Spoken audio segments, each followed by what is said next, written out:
All right, today we are diving into one of the greatest, most tragic character arcs in all of gaming, the story of Arthas Menethil. We're going to follow his journey from being the shining hope of a kingdom to becoming the monstrous Lich King, and really dig into the source material to see where it all went so wrong. So, let's kick things off with a quote that really gets to the very heart of this entire tragedy. Now, on the surface, those are the words of a hero, right? A noble promise made with the absolute best intentions. But what happens when that willingness to pay any price is the very thing that costs you everything? To really get how deep this fall was, you've got to see how high he stood in the first place. Before all the darkness, Arthas was the bright, shining future of the kingdom of Lordaeron. I mean, you really have to picture this guy as the kingdom's golden boy. He's the Crown Prince, a holy Paladin in the super prestigious Silver Hand. And he's being trained by the legend himself, Uther the Lightbringer.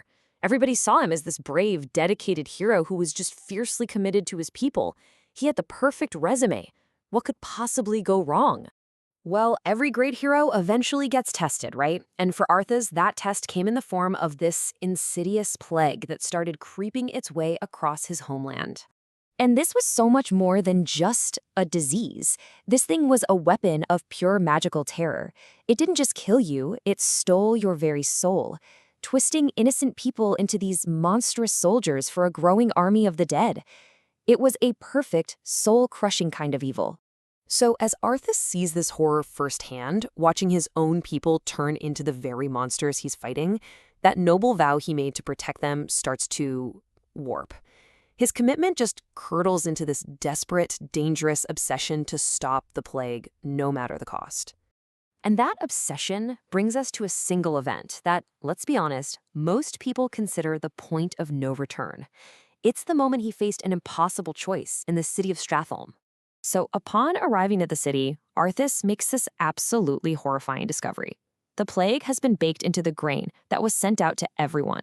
Every single man, woman, and child in Stratholme is already infected. They're all doomed to rise as soldiers for the scourge. His solution was as cold as it was, in his mind, necessary.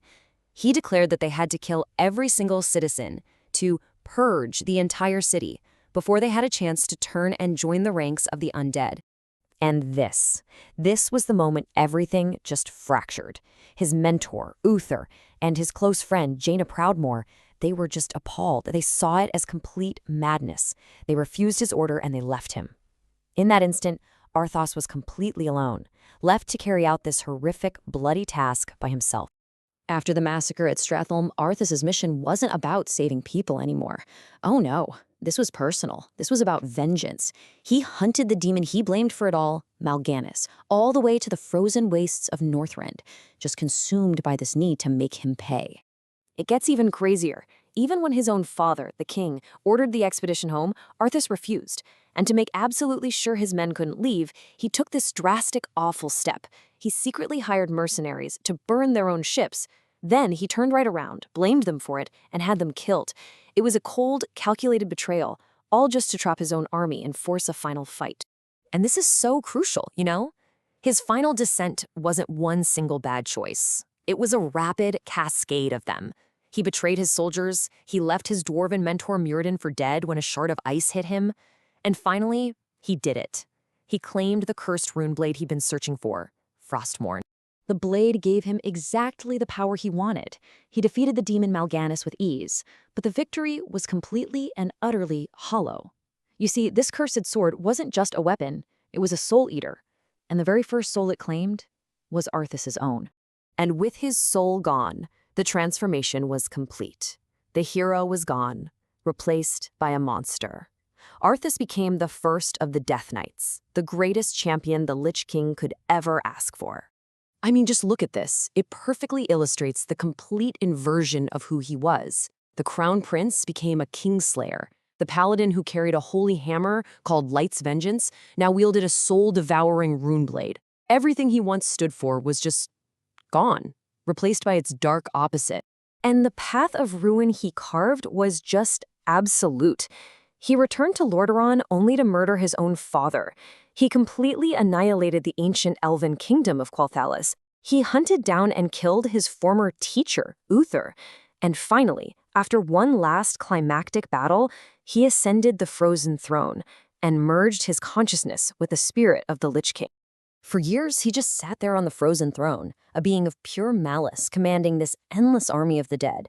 But, no king rules forever. Eventually, the heroes of Azeroth stormed his fortress to finally bring his reign of terror to an end. In that final epic battle, the holy sword Ashbringer shattered Frostmourne.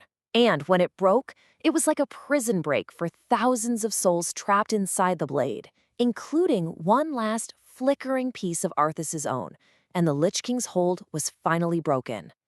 As he lay dying, cradled by the spirit of the very father he murdered, the Lich King was gone. All that was left was Arthas, the man, looking ahead and seeing nothing but an abyss. Just one final tragic moment of clarity for the prince who had been lost for so long. And that leaves us with a question that really makes his story so timeless. Was he always going to go down this path, just a monster waiting to be let out? Or was he a true hero who just loved his people too much and was willing to pay a price that no one should ever have to pay? It's a question with no easy answer. And that, my friends, is the very definition of a great tragedy.